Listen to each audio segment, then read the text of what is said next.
Olá, pessoal! Estamos iniciando agora o 7º episódio do nosso InVips Podcast. E o título do nosso episódio de hoje é Do Coronelato às Facções. E o nosso convidado é um professor dedicado de Sociologia da Universidade Federal de Alagoas, sociólogo e etnógrafo urbano das periferias brasileiras. Coordena o grupo de pesquisa Periferias, Afetos e Economias das Simbolizações, o Grupais. Seus estudos buscam compreender a interseção entre os mercados informais e as redes criminais, os fluxos prisionais do sistema carcerário e o crescimento das facções do Nordeste brasileiro, com foco nos elos que surgem em Alagoas. Na UFAL, coordenou o programa de pós-graduação de Sociologia, participou como Visiting Fellow no Latin America and Caribbean Center de London School Economics entre 2018 e 2020. Sua trajetória reflete um compromisso profundo com a compreensão das dinâmicas sociais e criminais nas periferias, contribuindo para a sociologia e para políticas públicas voltadas às realidades complexas do Brasil urbano. Hoje o nosso podcast tem a honra de receber mais um integrante da rede de pesquisadores do Instituto Nacional de Ciência e Tecnologia, Violência, Poder e Segurança Pública, o INVIPS.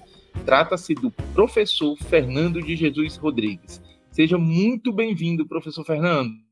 Bom dia, gente. Bom dia, Luiz. Bom dia, Camila. Bom dia a todos que nos ouvem. Para mim é uma honra participar do InVips e participar dessa rede de colaboração e pesquisa.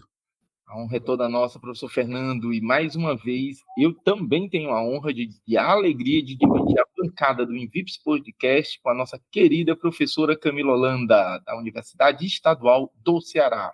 Tudo bom, Camila? Tudo ótimo, Luiz Fábio. Prazer enorme a gente ouvir, conhecer a trajetória de pesquisa do Fernando, trazendo toda essa criatividade que ele tem, essa empolgação, né, quando se depara com fenômenos assim bem peculiares para a gente entender o crime no Brasil. O Instituto Nacional de Ciência e Tecnologia, Violência, Poder e Segurança Pública, INVIPS, é uma iniciativa desenvolvida a partir do programa INCT do CNPq, com a reunião de 15 grupos de pesquisa de referência na área de estudos da violência, crime e segurança pública, com atuação em 10 estados brasileiros. Seu objetivo central é produzir conhecimento sobre como o fenômeno da violência e do crime afeta a sociedade brasileira, suas instituições e cultura. A ideia consiste em criar um intercâmbio de ações de pesquisa, ensino e extensão, com a construção de uma rede de pesquisadores e a criação de vasta base de dados e análises consistentes para a pesquisa científica, desenvolvimento tecnológico e formação de recursos humanos capazes de incidir na área de segurança pública, justiça e direitos humanos. Então, Fernando, vamos aqui agora começar, né, a nossa conversa, começar a lhe escutar sobre o seu trabalho e sua pesquisa.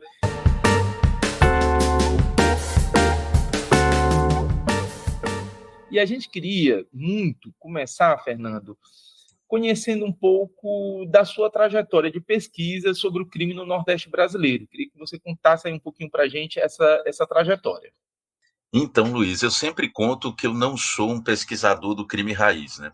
Então, eu sempre começo explicando que eu não venho da minha formação da sociologia, seja no mestrado, seja no doutorado, da pesquisa de violência, do crime ou do mundo prisional.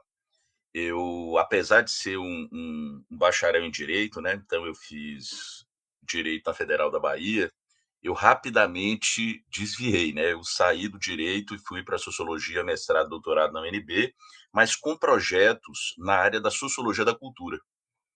Então, o que marca, o que eu poderia dizer que marca alguma continuidade dessa primeira fase de trabalhos que eu fiz com o que veio depois, mais relacionado ao crime e à violência? É, curiosamente, a discussão sobre periferia, antes de tudo, né? Sempre fui um pesquisador absolutamente interessado nas periferias, nas margens do Brasil, e também a discussão sobre mercados. Então, eu começo com uma pesquisa sobre música popular em Salvador, e entender o mundo do entretenimento. E no doutorado, eu quis um pouco entender a dinâmica dos mercados associados aos bailes de periferia, tanto em Belém, no Pará, quanto em Salvador. E aí, quando eu me tornei professor em Alagoas, eu dei continuidade inicialmente a essa agenda e fui me deparar com os bailes de reggae. Só que nos bailes de reggae aqui, eu comecei a me interessar por algo que, na verdade, eu tinha começado a ver em Belém, que era exatamente o envolvimento dos jovens no universo dos mercados ilegais e nas dinâmicas de violência associadas a esses mercados, né? Então, briga de gangue, o envolvimento deles com facções, o conflito com a polícia, seja sendo assassinados, sejam eles, inclusive, fazendo negócios com a polícia, e tudo isso muito relacionado com o universo do lazer e do entretenimento, né? Pensando aí o entretenimento como esse mercado de diversão. Então, foi um pouco a pesquisa sobre os mercados associados aos bailes de periferia que me levou ao interesse pelos jovens no mundo do crime. E aí foi que eu pedi primeiro eu queria fazer interlocução, né, e até de uma maneira um pouco ingênua, eu queria fazer uma interlocução direta com esses jovens a partir dos bailes que eu comecei a conhecer em Maceió. Eu não sou de Maceió, né, eu vim para cá porque me tornei professor aqui, passei no concurso, e e aí eu percebi que não era uma boa entrada a maneira como eu estava fazendo. Então, inicialmente, eu dei um recuo, porque eu não conhecia a cidade, eu fui conhecendo aos poucos, e eu pedi autorização à época ao juiz da Vara da Infância e Juventude para fazer pesquisa dentro do sistema socioeducativo. Só que quando eu entrei no sistema socioeducativo, minha preocupação continuava sendo entender o universo fora da cadeia, não era dentro da cadeia. E, obviamente, estou falando cadeia aqui no sentido de como o próprio sistema encarava, né, o encarceramento de jovens, né, muitos dos profissionais encaravam aquilo como uma prisão mesmo, né, não era como uma unidade ou um complexo para ressocializar, reabilitar pessoas, encaravam como prisão, e eles próprios também viviam e sentiam na pele isso, né, de que estavam numa prisão. Então, aos poucos, é que meu interesse foi deslocando propriamente para o universo dos jovens que estavam no lazer, que estavam nos bailes de periferia, entramados no crime, e cada vez mais o crime foi se tornando o foco principal do que eu estava pesquisando. Seja pelas dinâmicas dentro do sistema socioeducativo, mas principalmente pela maneira como eles se envolviam nos mercados ilegais, na dinâmica dos assaltos, na dinâmica do roubo, no tráfico de drogas e toda a dinâmica de violência associada a esses mercados.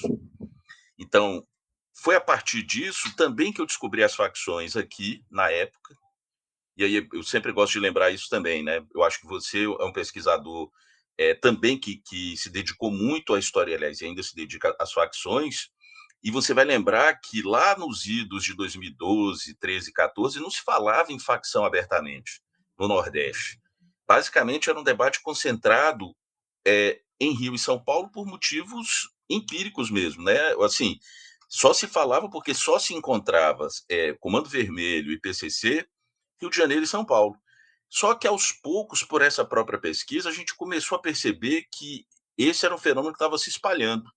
E aí, ainda no campo, lá em 2016, houve o episódio que é conhecido, né, como a ruptura entre o CV e o PCC, mas aquela ruptura ela veio muito para jogar luz sobre o que já estava acontecendo, não como começando a acontecer, né? Porque muitas vezes a ruptura entre o PCC e o CV, ele foi menos o começo de um processo do que o cume de um processo que que vinha de espalhamento dessas facções pelo Nordeste, pelo Norte, e em 2016 ali aconteceu meio que um pico de tensões que estava envolvendo tudo, né? Estava envolvendo uma grande transformação nas políticas de segurança pública, o trânsito, né, a mobilidade das pessoas pelo país, seja a mobilidade no sentido territorial dos deslocamentos, seja no sentido da mobilidade social, né? Muitas pessoas mudaram de status e posição social em decorrência das políticas de transferência de renda, acesso a uma série de bens de consumo, que criaram, vamos dizer assim, micromobilidades, mas que repercutiram na dinâmica do status dessas pessoas, e uma parte disso esteve associado aos mercados ilegais, ao que a gente chama de crime. Então, ali é que, vamos dizer assim, uma preocupação que era basicamente de compreender as dinâmicas de agressividade dos jovens, né, que estava associada ao lazer, que estava associado ao mundo da cultura popular, ela foi começando a se transformar mesmo numa preocupação de como a agressividade, letalidade, ela se associa aos mercados ilegais e ao crime. E aí é que as facções entraram cada vez mais como um problema. Só que, no início, a descoberta das facções me levou a uma outra questão, né? Que era entender como estava estruturado o crime antes das facções. Porque também um dos desafios à época do debate, como a gente tinha que se posicionar dentro do campo aí dos estudos, era que parecia em algum momento que as facções também tinham inaugurado vamos dizer assim, uma nova cronologia criminal. Então, e aí a minha curiosidade passou a ser assim, mas como é que estava estruturado o crime antes das facções? Porque eu tinha claro que o crime não tinha sido inventado pelas facções, por óbvio.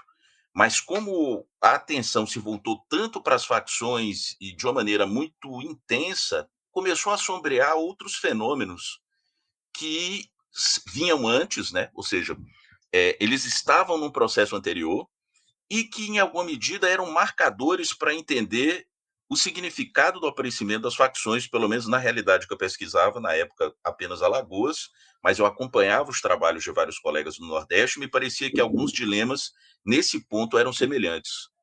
Ou seja, qual era o significado do aparecimento das facções diante de alguma coisa que existia antes, mas que a gente não tinha clareza sobre o que era esse antes, né? Como é que o crime se estruturava antes? Então, inclusive, eu lembro de alguns estudos da época, inclusive alguns que você realizou, né? E o pessoal do Norte, Fábio Candotti e a turma do Amazonas, que era a discussão sobre as gangues, as galeras, e isso foi colocando mais, vamos dizer assim, mais caldo em uma curiosidade que era inicial, né? Entender esse antes. E no caso da pesquisa que eu fazia, além desses atores, né, a gangue, a galera, para mim ficou muito claro que o papel das polícias e das forças de segurança, como dizer assim, como parte de seus integrantes, integrando as dinâmicas criminais, era crucial para entender esse novo significado presente nas facções. E aí é que o elemento, vamos dizer assim, da percepção de que as polícias eram parte também do crime, ganhou relevo, e que as facções eram uma nova maneira de atuação política, mas também mercantil do crime. E aí, vamos dizer assim, aquilo começa então a despertar uma curiosidade para tentar entender melhor o que é isso. E é ali um pouco que, vamos dizer assim, a ideia do coronelato começa a surgir. Bom, Fernando, então, gostaria de ouvir você ainda mais sobre essa questão, né, das juventudes, o envolvimento com essas dinâmicas criminais, né, considerando que a juventude, inclusive, é um tema que me interessa muito como pesquisadora, né, e a gente vê exatamente essa complexidade, né, dessas questões que envolvem a juventude, às vezes os estigmas, né, que são criados também para esses grupos juvenis, e uma certa espetacularização dessa questão da juventude com as facções, que muitas vezes a mídia gosta muito de alardear, né? Tem uma fala, assim, um pensamento, na verdade, né? Muito intenso do imaginário coletivo, né? Que a juventude tem um envolvimento muito forte realmente com crime. E a gente sabe que há os envolvimentos, mas que não é interessante que a gente faça de uma certa maneira essa vinculação tão intensa, né? Considerando que é um país que encarcera muito, todos os desafios, inclusive, da gente estabelecer, de fato, medidas socioeducativas, né? Que não seja só por esse viés do encarceramento também. Então, eu gostaria que você falasse um pouco mais, né, sobre essas questões que você vem observando nos seus trabalhos de pesquisa, né, a partir da juventude, a questão relacionada ao encarceramento da juventude, e esse diálogo que você vem fazendo, né, sobre as juventudes e as facções. Então, essa é uma questão muito interessante, porque, tal como você também, eu nunca consigo me afastar dos jovens. Porque para onde eu vou, seja no universo da cultura, seja investigando as dinâmicas de violência ou outros mercados ilegais, a gente está falando do universo dos jovens principalmente, né? E como é que isso começou a aparecer? eh, a própria temática envolvendo os jovens no socioeducativo, ele já me dava esse recorte. Só que os jovens que eu entrevistei, que eu conversei tanto dentro quanto fora, porque essa foi uma pesquisa muito longa que eu fiz e que, assim, eu estou me devendo publicar o livro que até o ano que vem dessa pesquisa ainda. Essa pesquisa de longo prazo, muitos alunos passaram por ela, se formaram por ela e tudo mais. E qual era uma das questões que passou a me chamar a atenção na trajetória dos jovens, que ao mesmo tempo me ajudou a compreender a chegada das facções e o significado que isso tinha aqui em Alagoas. Dizia respeito exatamente a de onde eles vinham e qual era a herança cultural e social desses jovens. E que isso parecia que era um pouco diferente da realidade, parcialmente, né, diferente da realidade de outras regiões do país, que tinha a ver com a, a importância do mundo rural, como os pais desses jovens ainda eram filhos do mundo rural e que as tradições de violência e as tradições de mercado e as tradições de vigilância, de repressão, de ordem, de Estado, elas eram associadas a esse passado que, de maneira genérica, que eu estou chamando de rural.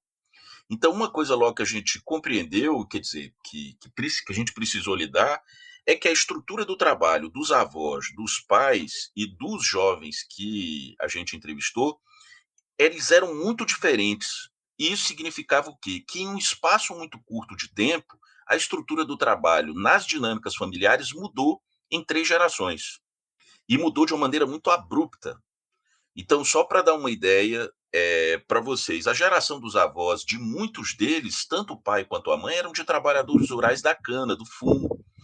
E nem o pai nem a mãe tinham uma vivência propriamente doméstica patriarcal. Era um mundo patriarcal, mas era um mundo basicamente de trabalhadores semi-servis que viviam na propriedade de uma usina ou de uma fazenda. Mas aquela vida doméstica propriamente patriarcal no mundo nesse mundo popular, ele não existia como a gente imagina hoje. É curioso que a geração seguinte que vai, vamos dizer assim, vai vicejar esse contexto familiar, o contexto onde o pai trabalha e a mãe está mais dentro de casa, ou fazendo trabalhos domésticos, seja como empregada doméstica para fora, ou diarista, seja os trabalhos domésticos dentro de casa. Então, esse é um elemento curioso e, e que marca muito a experiência deles em termos de quais oportunidades de trabalho eles vão ter e também, ou seja, sempre naquilo que a gente chama de mercado informal e ilegal, só que numa transição muito abrupta de um mundo rural para esse mundo urbano precarizado, de uma expansão das periferias, eu diria assim, muito intensa. A gente sabe que no Brasil isso aconteceu de diferentes maneiras, né? Isso propriamente, esse processo não é uma especificidade de Maceió e nem de Alagoas, mas Alagoas e Maceió têm uma especificidade no que tange a o tempo em que isso aconteceu e algumas causas desses fatores. E qual é essa especificidade? Primeiro, que essa urbanização intensa que a gente está chamando, que é de uma expulsão em massa de trabalhadores e trabalhadoras rurais, de famílias rurais, de pessoas que foram tentar a vida na cidade, seja com estudo técnico, seja com magistério, ele é basicamente, ele tem um período aqui de 93 a 2005 que ele é muito intenso e ele é fora do normal. Por quê? Porque o mundo sucrocoleiro, ele entra em colapso junto com o Estado. O Estado de Alagoas, lá no final da década de 90, é, quem acompanhou esse processo vai lembrar, né, apesar de ser um Estado menos visível, que tem menos visibilidade, mas o Estado colapsa do ponto de vista orçamentário e administrativo. Então ele passa 8 meses sem pagar os funcionários públicos, há há um número grande, um aumento do número de suicídios, por exemplo. Literalmente é uma fratura social que, eu diria, ele desossa o Estado, ele retira uma estrutura do Estado que a sociedade alagoana ela fica, vamos dizer assim, muito frouxa. Frouxa que eu falo sem o quê? Sem parâmetros de autoridade muito nítidos. E isso também acontece num contexto de combate à gangue fardada, que é um outro fenômeno associado a Alagoas, que é exatamente o papel que determinadas elites políticas e policiais tinham na produção do crime aqui. Desde máfias como a do melaço, de roubo de melaço para vender em outros lugares, roubo de carga, plantação de maconha, até propriamente o crime de mando. E isso eu tenho um pouco defendido que, no caso do Nordeste, a gente sempre se preocupou mais com o crime de mando, com o crime político, e menos com o papel dessas máfias ou dessas gangues fardadas na produção de mercados, e mercados dos quais participava a população mais pobre. E aí que eu chego na conexão de volta com a juventude. Por quê? Porque os jovens que eu encontrei, eles, como eles, vamos dizer assim, de alguma maneira, estavam muito próximos da atuação de mercados ilegais, uma parte desses mercados ilegais que absorveram jovens lá nos idos dos anos 90, uma parte deles funcionavam sob ou a batuta ou sob o papel da extorsão de policiais. Então, por exemplo, havia policiais que tinha negócios com traficantes locais, então ele podia fazer uma batida numa quebrada, fazer uma apreensão de droga em um lugar e transferir essa droga para um aliado que estava no tráfico para ele vender essa droga e fazer dinheiro para eles, por exemplo. Assim como produtos associados ao roubo de carga, associação com políticos, etc. e tal. Então, o que era esse crime? Além das galeras e das gangues de rua, de bairro, o crime, nesse sentido de uma ampla atuação em mercado, de mercado ilegal, o jovem, o adolescente ou o cara mais velho, ele entrava um pouco por essa via. E isso é que, vamos dizer assim, é isso que a facção, é isso que o aparecimento da facção significa uma mudança. Por quê? Porque a lógica política da facção é diferente desse tipo de associação entre um policial e uma pessoa da periferia ou um conjunto de pessoas da periferia com quem ele tem um negócio ilegal. Então, vou dar só um exemplo para dar uma ideia. Às vezes, um policial pode ter um conjunto de pequenas casas, tais como um cortiço, numa quebrada. Então, ele tem, sei lá, 7 apartamentos pequenos e tudo, que tem uma rotatividade muito grande de pessoas que alugam e tal, porque sempre estão de passagem. Muitos trabalhadores ou famílias pobres, né, que vivem também se mudando, pagam o aluguel, depois não tem mais condição de pagar e se mudam. E aí, numa dessas situações, simplesmente pode ter um conjunto de jovens e adolescentes abandonados que estão ali vendendo droga num desses APs. E aí depois vem se descobrir que o conjunto desses APs pertence a um policial. E aí o que acontece num caso como esse? O policial acaba fazendo uma aliança com os jovens, com os adolescentes. Só que se por algum motivo isso cai sobre a vigilância ou a repressão de outra guarnição, de outro grupo de policiais que não estão de acordo com aquilo, o que é que o policial faz? O policial não vai fazer uma discussão sobre se aquilo é justo, se aquilo não é, se o funcionamento da boca está certo na divisão do mercado local. Ele simplesmente vai chacinar todo mundo. E aí, uma parte da produção de mortes tem a ver com conflitos associados a esses mercados, nisso que eu penso que é um nível hierárquico da relação entre as polícias, né, e os policiais de baixa patente, e esses atores da periferia que estão em posições mais vulneráveis e que estão na linha de frente desses mercados, seja de roubo de carga, seja o do tráfico de drogas. A facção, ela promete, e ela prometeu, pelo menos inicialmente, uma coisa diferente. Ela diz assim: ó, você não vai precisar ficar sujeito a um camarada que pode te passar a qualquer momento se ele se sentir ameaçado. Não. Aqui vai ter que ter uma conversa, a gente vai ter que saber quem é que está certo, a gente vai ter que, na verdade, apurar a coisa de alguma maneira, que você não fique submetido a uma relação hierárquica de alguém que despreza você e que a qualquer momento vai te rifar simplesmente porque ele não quer se misturar com você, apesar de ele estar vinculado a você até o talo. Então, a maneira como se resolve essa relação entre status e negócio é um ponto crucial da mudança disso em muitas realidades do Nordeste, que ao longo do tempo eu também fui pesquisando. Porque ao longo do tempo, um pouco das pesquisas foi saindo desse universo de Alagoas e depois eu posso até falar um pouco sobre isso. E aí, Fernando, uma das coisas que a gente, esse processo, né, ele tem te levado a fazer um esforço teórico para pensar naquilo que vocês têm chamado de coronelato. Então, é esse movimento, né? Como é que você, a partir desses movimentos, a partir dessas investigações, foi construindo esse esforço, né, de abstração, de compreensão dessas relações. Exato. Porque o tema do coronelato ele aparece justamente para tentar entender o papel das polícias no crime, nas experiências do Nordeste, dos interiores do Nordeste que eu passei a encontrar, e só que tudo isso começou aqui em Alagoas. E aí, o que é que esse conceito me pareceu útil para compreender isso? Novamente, a preocupação era não apenas com o crime político, mas era com os conflitos associados aos mercados ilegais.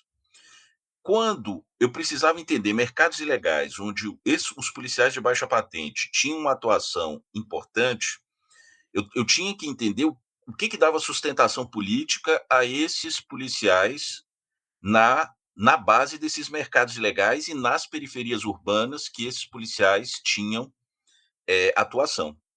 E aí, quando você ia a fundo para tentar entender que ordem ou que regime político sustentava a posição desses policiais, e não apenas policiais, né, mas forças de segurança privada, depois os guardas municipais, alguns guardas municipais também passaram a ter importância nisso, enfim, a gente passa a entender que o núcleo político ele depende do controle das eleições de quem acessa o Estado, e essas posições de Estado permite criar redes de proteção e também estímulos à participação desses atores nesses mercados, seja os ilegais, seja os legais. E aí eu falo de mercados de segurança, né, empresas privadas de segurança, mas que em alguns casos se transformam em milícias, mas também é isso que a gente chama propriamente de crime, né, o assalto, ou a receptação, o tráfico de drogas, etc. E aí, quando a gente ia entender, eu senti a necessidade de voltar para a literatura que estudava isso lá atrás, que era a literatura do coronelismo. Por quê? Porque como eu passei a ver a importância da atuação dos policiais, tanto no mercado de proteção, quanto nos mercados, vamos dizer assim, de serviços ilegais propriamente ditos, né, o tráfico, o roubo, outras formas de ofertas de serviços, o que chamou a atenção era o debate do coronelismo, lá Vitor Nunes Leal e um conjunto outro de autores, mas também a literatura estrangeira sobre bossismo, que tentava estudar como surgiam as ordens políticas associadas aos homens fortes no território, tal como nas Filipinas e em outros lugares mundo afora, e nesses estudos eles passavam a chamar atenção para uma coisa que passou eu senti que era útil para compreender a realidade que eu estava pesquisando, que era o quê? a importância do controle da democracia representativa na base territorial de atuação desses atores, ou seja, a relação entre atores políticos parlamentares e o controle de votos a partir da atuação de forças de segurança, polícias, guardas e tudo, e como o acesso a os cargos, depois que se ganha uma eleição, permitia o controle de mercados e a regulamentação desses mercados, que, por sua vez, podiam premiar esses atores com a participação nesses mercados. Porque a gente não. Quando eu estava fazendo a leitura desses estudos clássicos, né, sobre o coronelismo, a questão era que eu não podia separar, diferente do que também o senso comum acredita, né? O coronel não é um senhor feudal. Ou seja, o coronel, isso não tem novidade nenhuma no que eu estou dizendo, estou apenas me baseando na literatura. O coronel ele é o produto da maneira como o Estado federativo funciona no Brasil, em alguns lugares. Então, eu não tenho como separar o coronelismo do Estado. Por quê? Porque o coronel ele só existe por conta das eleições e da democracia formal representativa. Por quê? Porque para eu controlar o poder no sentido estrito, mas também para eu poder controlar os mercados no município ou em uma determinada região do estado, eu preciso controlar as urnas. Então, essa relação entre o controle político eleitoral e o controle dos mercados, agora essa é a ênfase que eu venho fazendo, também baseado em outros autores, mas é o que eu acho que tem sido mais rentável do ponto de vista analítico para tentar entender o que eu estou vendo, é que essa articulação entre controle a partir do poder armado e o controle dos votos da população é fundamental para controlar mercados. Então, nós não estamos aqui falando de mercados no sentido liberal, obviamente, ou livre concorrência, ou coisa do tipo. E, obviamente, que isso tem uma semelhança, sim, com todo o debate que eu também acompanhei e que também me inspira nesse diálogo, que é o debate sobre milícia. Só que, por que eu não adoto, vamos dizer assim, a ideia de milícia? Porque a ideia de milícia dá a impressão, muitas vezes, além de o controle territorial sobre esses mercados ser distinto no Rio de Janeiro e nas experiências que eu estudo, porque o mundo carioca me parece que, pelo menos os estudos que eu acompanho assim com atenção, é muito territorializado. Então você tem a história dos domínios armados, onde que chama muita atenção para isso, né, para a territorialização desse poder. Esse é um ponto. O outro ponto é que eu não poderia derivar o modelo da milícia como se ela tivesse se espalhado para as periferias. Por quê? Porque a tradição do coronelismo, como o controle da população local para eu controlar os votos, ela é muito anterior a essa experiência carioca. Então, o que é que. E isso eu acho que. E é curioso porque lá atrás o debate sobre coronelismo ele estava associado a um outro debate que também foi esquecido, que é o debate sobre as facções políticas. Era assim que se nomeava o debate das rivalidades políticas, e isso, inclusive, eu acho que estudos como, inclusive, de César Barreira e associado lá à antropologia política do Museu Nacional, chamavam muita atenção para isso. As rivalidades políticas elas eram estruturadas a partir de famílias políticas e facções políticas. Então, esse parentesco político que está na raiz do coronelismo, ele é muito anterior. E é ele que marca a experiência, por exemplo, dos jagunços, dos grupos privados armados.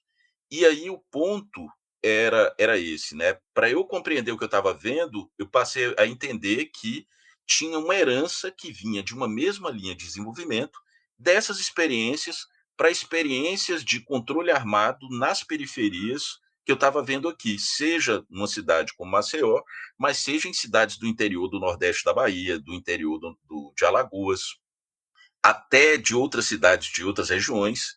E qual era a diferença, então, e ao mesmo tempo a continuidade que tinha entre essa experiência rural e essa experiência urbana do coronelismo, né? É porque no coronelismo o voto é quase que... E as pessoas que o patrão controla, elas são praticamente uma propriedade das pessoas, né? É tanto que na época se falava de curral eleitoral. Eu fechava as pessoas, colocava ela em cima de um caminhão e elas iam votar em quem o patrão mandasse. No coronelato, apesar de parecer que é a mesma coisa, não é a mesma coisa. Por quê? Porque passa a ter uma pequena diferença sobre quem intermedia esse voto. E o senhor rural já não é mais dono direto dos votos da população que estão sobre o seu território. Então, tem uma série de intermediários que passam a surgir que o patrão político precisa agora negociar.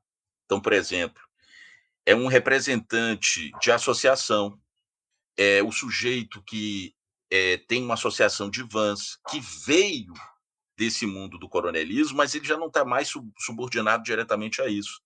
Mas como ele tem uma popularidade junto à população e ele também oferta serviços, então esse intermediário faz negócios com o patrão político para negociar sua influência e ele se torna um cabo eleitoral. E aí, esses negócios, ele, obviamente, não é negócio no sentido do livre comércio, são negócios que estão assegurados por esses grupos armados que o patrão pode ou não pode ter influência. Porque exatamente esse é o ponto, que hoje nos interiores do Brasil, os grupos armados que têm uma profunda influência sobre essas dinâmicas são os coronelatos, ou seja, esses grupos armados que estão vinculados a essa ordem política, e as facções, que estão relacionadas às ordens políticas que, na origem, estão associadas ao mundo prisional que se espalha pelo Brasil. Fernando, a partir dessa dinâmica que você analisa, né, do norte, do nordeste brasileiro também, como é que você vê a expansão dessa dinâmica do crime a partir dessas suas reflexões sobre o coronelato, quando chega em outras regiões do Brasil e até mesmo nas regiões de fronteira? Então, talvez a noção de coronelato ela seja bastante útil, porque a experiência do município brasileiro ela está muito associada a essa dinâmica federativa que Vitor Nunes Leal estudou, que a própria Maria Isaura Pereira de Queiroz estudou, que outras pessoas depois estudaram. Inclusive, os autores chamam a atenção para isso, né? É única a compreensão que o Brasil tem do município. O município é uma entidade federativa autônoma. Ela pode fazer empréstimo sem pedir autorização a ninguém, ela pode fazer uma série de coisas sem pedir. Na maior parte do mundo, isso não existe. O município não tem autonomia. Então, a autonomia municipal, e eu fico até surpreso da literatura não ter se voltado para isso antes, porque parece que depois dos estudos de coronelismo, deixou de se preocupar com isso. Aí você tem os estudos da redemocratização e tal, como se a redemocratização fosse oposta ao coronelismo. E não é, justamente o contrário. A redemocratização, ela, como você não teve nenhuma transformação estrutural na dinâmica política eleitoral e nem na autonomia do município, o que a redemocratização fez foi potencializar isso, porque o coronelismo e o coronelato, ele é função da expansão da democracia representativa e não o contrário. Continua mais do que nunca sendo necessário que o povo vote, que se controle o voto do povo e que se controle o Estado a partir do voto do povo para que se controle mercados que não são regulados por nenhuma democracia liberal. É um outro tipo de democracia que a gente tem, é um outro tipo de regime político que a gente tem, mas que só formalmente ele pode ser considerado uma democracia liberal.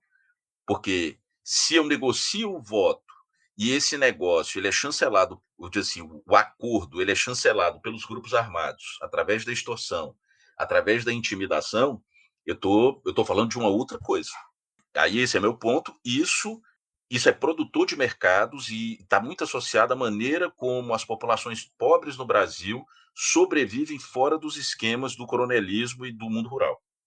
Fernando, e você também tem, né, nos últimos anos, dedicado aí a pensar os fluxos prisionais, né? Você, inclusive, também traz, e são fluxos, né? A realidade prisional, ela também está associada a esses esquemas faccionais que hoje compõem essa dinâmica que você tem nos apresentado aqui. Queria também que você falasse um pouquinho, então, desse lugar, né, dos fluxos prisionais nas tuas pesquisas. Então, como eu até mencionei, eu comecei de alguma maneira assim, na pesquisa sobre prisão, se a gente considerar que o formato de socioeducativo que a gente tinha era muito prisional.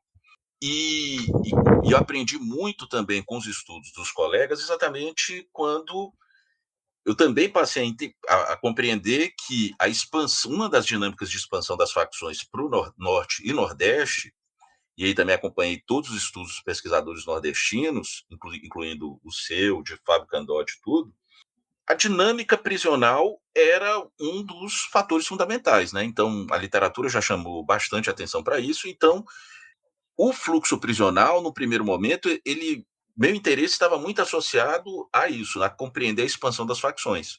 Só que, curiosamente, no caso da prisão, eu fiz o caminho contrário.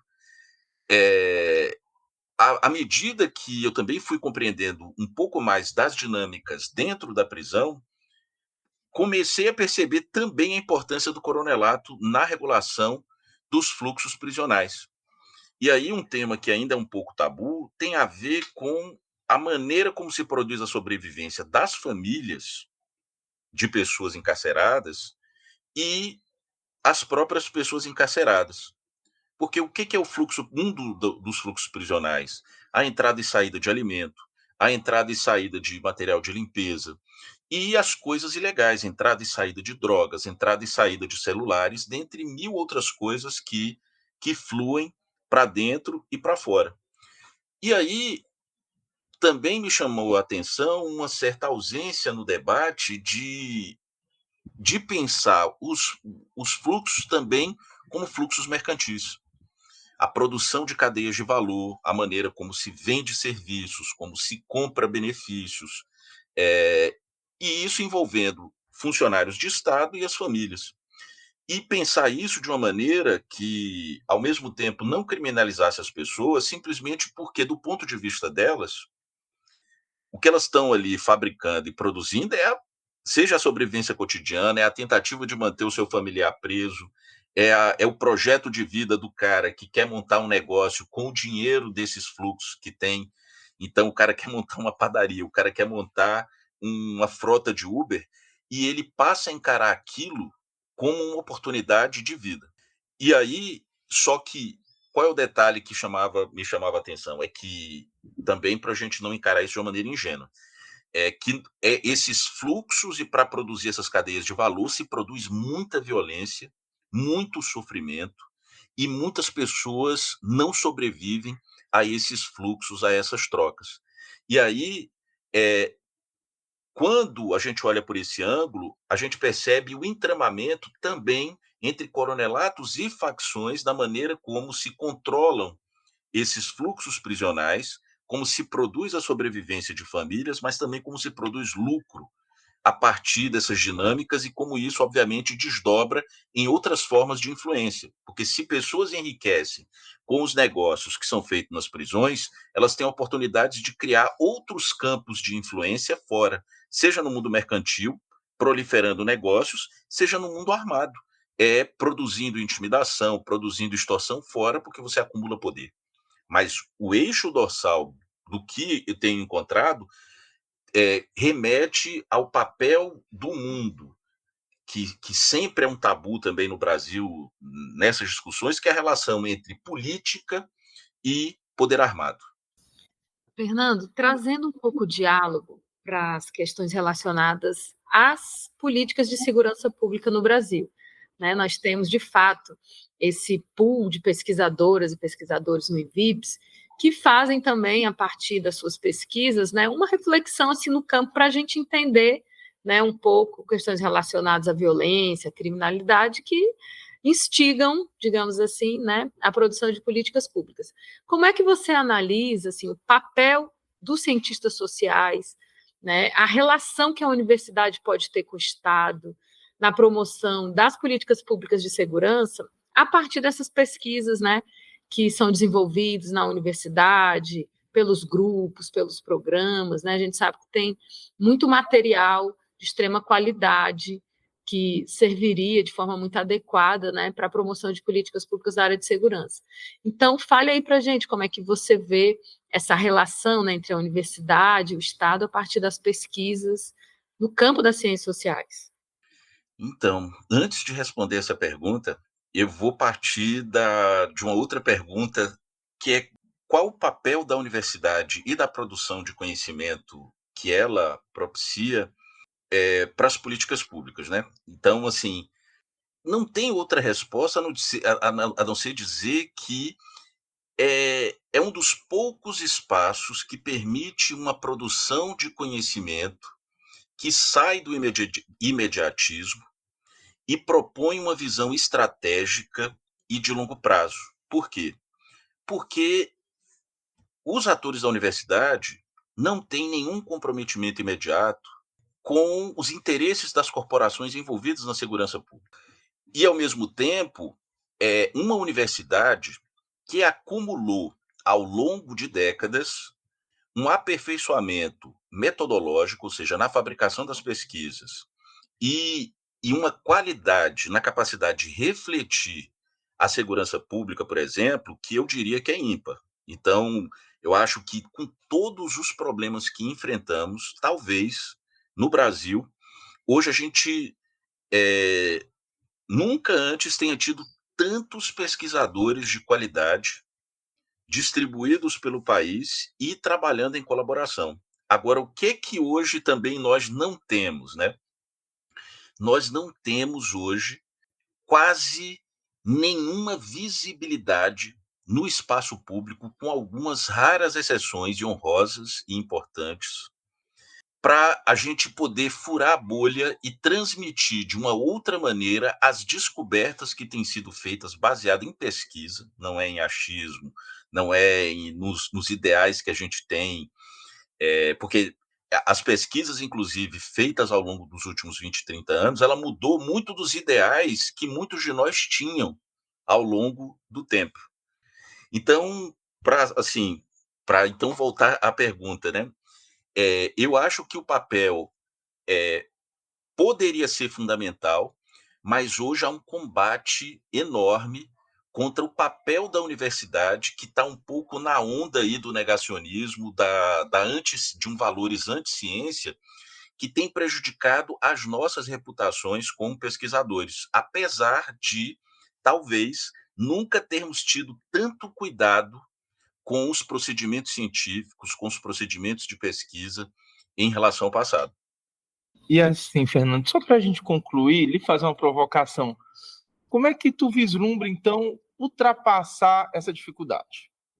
Ó, Uma essa pergunta Uma simples para a pergunta gente bem encerrar o episódio de uma maneira bem tranquila.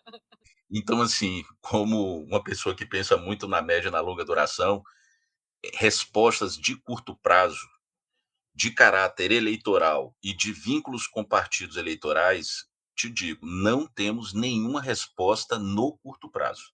Eu acho que, sincero e honestamente, as pessoas que acreditam num outro futuro, eu acho que a gente devia botar nossa viola no saco e assumir que a universidade deveria ter um papel de defender duas grandes coisas: a federalização do ensino e a gente fazer um fundo nacional e soberano de extensão, que a gente pudesse fazer financiadamente, né? Não é por caridade, não é por boa intenção, é com dinheiro para dar sustentabilidade aos projetos de base. Porque alguns dos nossos problemas, e aí não vou falar novidade nenhuma, continua sendo os mesmos de 100, 200 anos. Então é o quê? A gente tem poucas condições de permitir que as famílias se mantenham unidas para propiciar que seu menino tenha tanto apoio afetivo, como acesso à escola, um ambiente seguro, coisas assim que são clichês, mas também tem a ver com esse outro tema que recentemente ganhou importância, que tem a ver com a participação dessas famílias e desses atores nos mercados e nos mercados ilegais. Como é que a gente vai enfrentar a expansão crescente de posições nos mercados ilegais e legais? Então, o tema da regulação dos mercados tem que ser destabilizado, desde da discussão sobre roubo de carga, tráfico de drogas, etc. Então, para a gente assegurar uma discussão onde a economia e o trabalho de base seja discutido de maneira realista e não de uma maneira pautada em ideias, em fantasias, que dialoga pouco com a realidade das pessoas e com o ponto de vista das pessoas na base.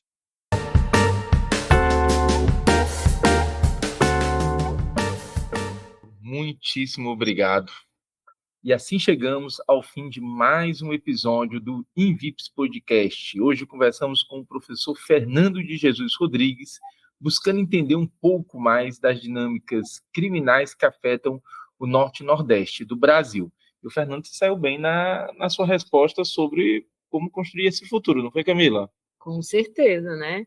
Essa pergunta aí bem inquietante para a gente fechar com gostinho de continuar acompanhando os trabalhos, né, do professor Fernando, nessa trajetória tão interessante que ele tem, que parte da sociologia da cultura, vai para os estudos da juventude, do crime, do sistema prisional, dos mercados ilegais, né? Então, como a gente falou, uma forma bem ousada, bem criativa de construir a sua trajetória de pesquisa, que é fundamental, né, para a gente entender as dinâmicas do crime no Nordeste e no Norte brasileiro e nas repercussões que a gente vê também com o resto do país. Então, a gente agradece enormemente, Fernando, né? Vida longa aí para os seus trabalhos, que a gente possa continuar saboreando com muito gostinho de caju, de dendê, de rapadura, né? Os temas que você traz aqui sobre o Nordeste do Brasil. Gente, eu que agradeço enormemente a oportunidade. Para mim é uma honra enorme participar do Invips e trabalhar com esse conjunto de pesquisadores talentosíssimos, inclusive sobre a batuta desse camarada Luiz Fábio e toda a galera do Leve. Então, eu que agradeço e mandar um abraço aí para todo mundo que está ouvindo a gente. Valeu, Fernando. E se você gostou desse episódio, não esqueça de compartilhar com amigos e familiares e de nos seguir nas redes sociais. Sua participação é fundamental para continuarmos essa conversa.